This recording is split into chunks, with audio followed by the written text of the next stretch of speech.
Austin, during the bye week, Coach Clemson, Jordan Shipp told us that it kind of felt like everybody versus UNC at that moment. But now, in the past few weeks, you guys have been playing better. How do you sort of keep that intensity that you guys found during that bye week now that things are starting to go your guys' way a little bit? Yeah, I would say just keeping the main thing, to lean into the process, take it day by day, practice hard, prepare hard for the games, and, just do that every week. And, no matter if we win or lose, you just have to be consistent with what you do, and, just do it every single day. How to feel playing center again at Syracuse? Yeah, it was fun, but, I'm going to play wherever they need me to be. I'm in the business of winning games. That's how I am. How to play tight end, I'm going to play tight end. It's just whatever's best for the team is what I'm going to do. Jeremiah?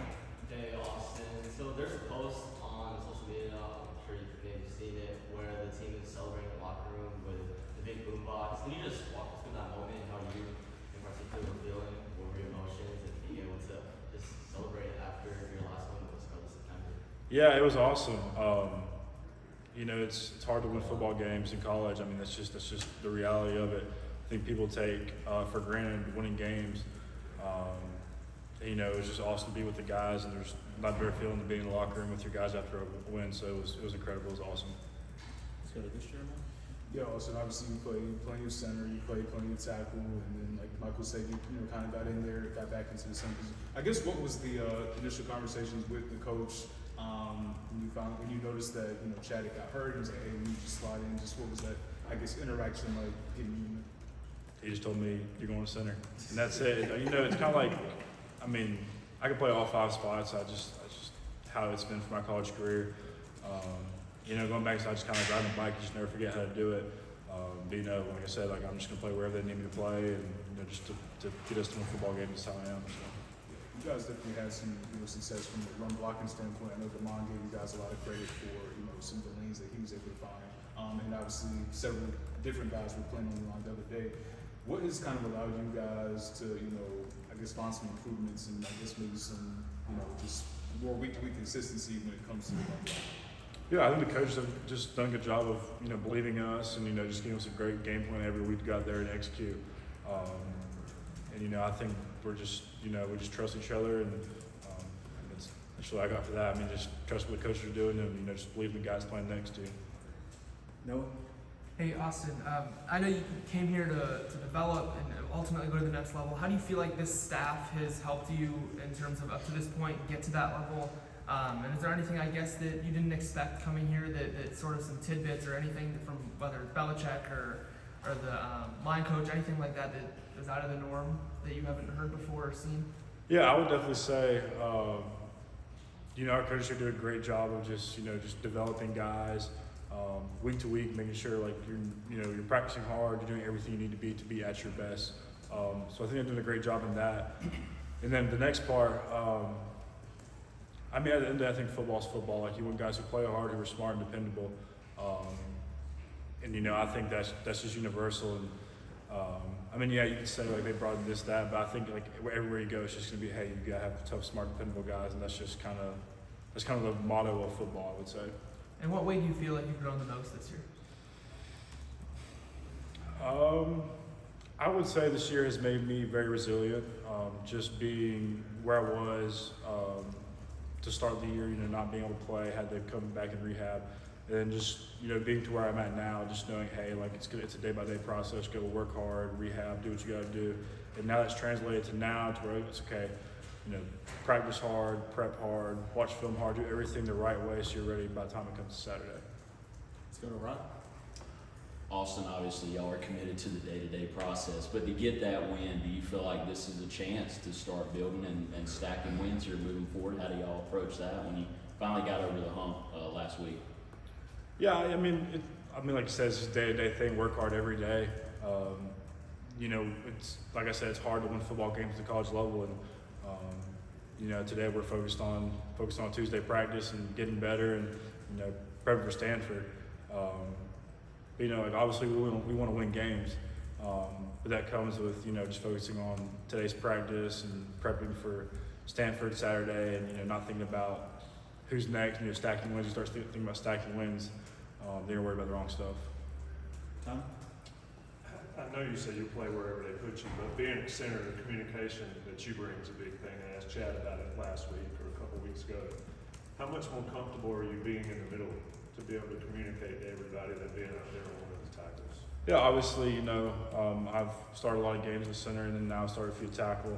I mean, it is what it is, playing center, playing tackle, but, being at center, you have to kind of run the show in there. And, I was helping run the show at tackle too. You got to do no matter where you're at on line, you have to communicate. I mean, that's the name of the game, offensive line.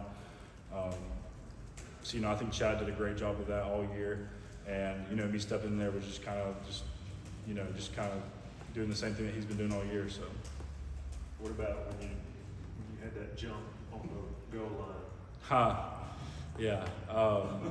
Yeah, obviously we can't have those mistakes. But, it's tough sometimes. The line gets a little loud, but, that one's on me, so. Ryan? We've seen a lot of guys sort of emerge from the depth chart. We've talked about Juju and some of the receivers, Madrid. There's obviously some young guys playing along the offensive line. What is it about the way Belichick has structured this thing that guys are able to move up the depth chart and sort of prove that they at least deserve a chance at? I think just from the developmental aspect, he does a great job of, getting guys reps in practice. So when their number is called, they're ready to play in games. And they don't go out there and they're not, kind of blinded by the lights. They're ready to go. They've practiced this, they've repped this, and, they've developed the players who can help us. You've been at some big programs. Have you seen that? Guys able to move, I think Juju started 6th on the depth chart. In the course of just a half a year, be able to move up that much and get a chance to get out there.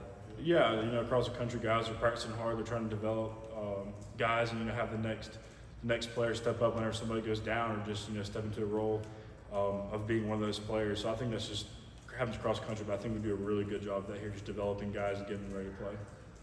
Adam?